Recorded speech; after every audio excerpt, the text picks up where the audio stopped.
আসসালামু আলাইকুম প্রিয় দেশবাসী, সবাইকে জানাই সালাম। আমি মরহুম সালমান নায়কের কথা বলছি, সালমান শাহ।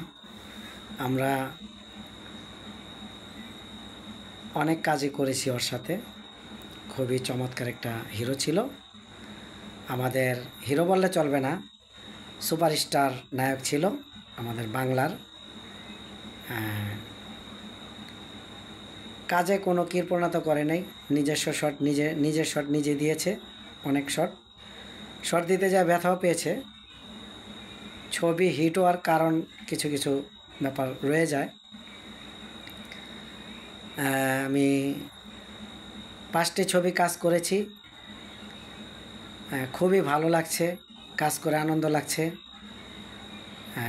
আসলে চঞ্চল একটা ছেলে ছিল, চঞ্চল, খুবই চমৎকার একটা সাহসী শক্তিশালী ছেলে ছিল। এ ছেলে আসলে আত্মহত্যা করতে পারে না। আমরা যদি ওর সাথে না কাজ করতাম, না চলতাম, না বসতাম, না শুইতাম, না খাওয়া দাওয়া করতাম, তাহলে ওর সম্পর্কে আমরা জানতাম না। খুবই একটা ভালো মনের মানুষ ছিল। 5টা ছবি কাজ করছি। কাজগুলা খুবই, কাজ করার সময় বোঝা যায় না যে ছবিগুলো হিট হবে, কিন্তু হিট হয়ে গেছে। আনন্দশ্রু, চাওয়া থেকে পাওয়া, স্বপ্নের নায়ক, এই বুকের ভিতর আগুন, তারপরে মায়ের অধিকার, এগুলো আমি কাজ করছি। আমার কিছু সিনও আছে ছবিতে। তে এই ছেলে আত্মহত্যা করতে পারে না। আশা করি যারাই জড়িত আছে আর মৃত্যুর পিছে, সবার শাস্তি হোক, এই চাই। শাস্তি হোক এবং আইনত ফাঁসি হোক কিংবা যাবজ্জীবন কারাদণ্ড হোক, একটা কিছু তো হবে। শাস্তি পাক, আমাদের কথা হলো শাস্তি পাক।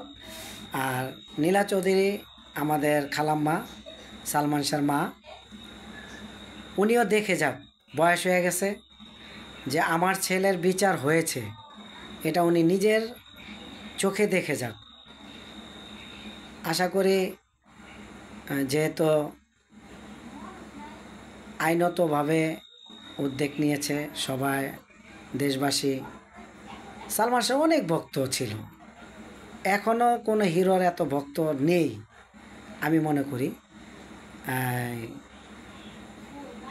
খাওয়া দাওয়া আগে খাইতে দিত, ভাই খায় নেন, ওটা করেন, এটা করেন, শটটা ভালো হয়েছে কিনা, কেমন লাগলো, খারাপ হইলে আবার দেই। নিজের শট নিজেই দিত, রিক্সি শটও দিত। আমরা চাই সকলে সালমান শাহর বিচার হোক, এটা অবশ্যই বিচার হোক। যারাই এটার পিছনে জড়িত আছে তাদের আইনতভাবে অ্যারেস্ট হোক, যাবজ্জীবন কারাদণ্ড হোক, ফাঁসি হোক। এটা আমরা বিচার চাই, আর কিছু না। বিচারটা হোক, এটা আমরা চাই। আশা করি আর কিছু বলার নাই। একসাথে কাজ করছি তো খুবই খারাপ লাগে, আঘাত লাগে।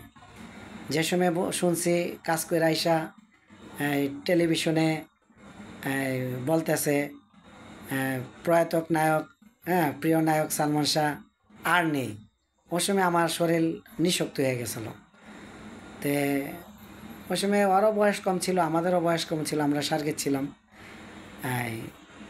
খুবই খারাপ লাগে। এখনও ওর ছবি কিংবা একটা অ্যাকশন কিংবা একটু রোমান্টিক গান টান যাই দেখি চোখের সামনে আসা পড়ে, তো ডিজিটাল যুগ। এই খুবই খারাপ লাগে। একসাথে কাজ করছি, একসাথে থাকছি, খাইছি, কক্সবাজার গেছি, কাপাসিয়া গেছি, এফডিসিতে গেছি, সব জায়গায় কাজ করছি, উত্তরা কাজ করছি। খুবই খারাপ লাগে। খতিব খামার বাড়ি গেছি, মাস্টার বাড়ি গেছি, মানে এগুলা কি মনে পড়লে অনেক খারাপ লাগে। এ বলে রাখলাম, আমরা সুস্থ বিচার চাই। আইনত যেভাবে আছে, আইনের আমরা বাইরে যেতে পারবো না, আইনে যা করবে তাই। ওকে, সবাইকে আসসালামু আলাইকুম। এ বলে রাখলাম।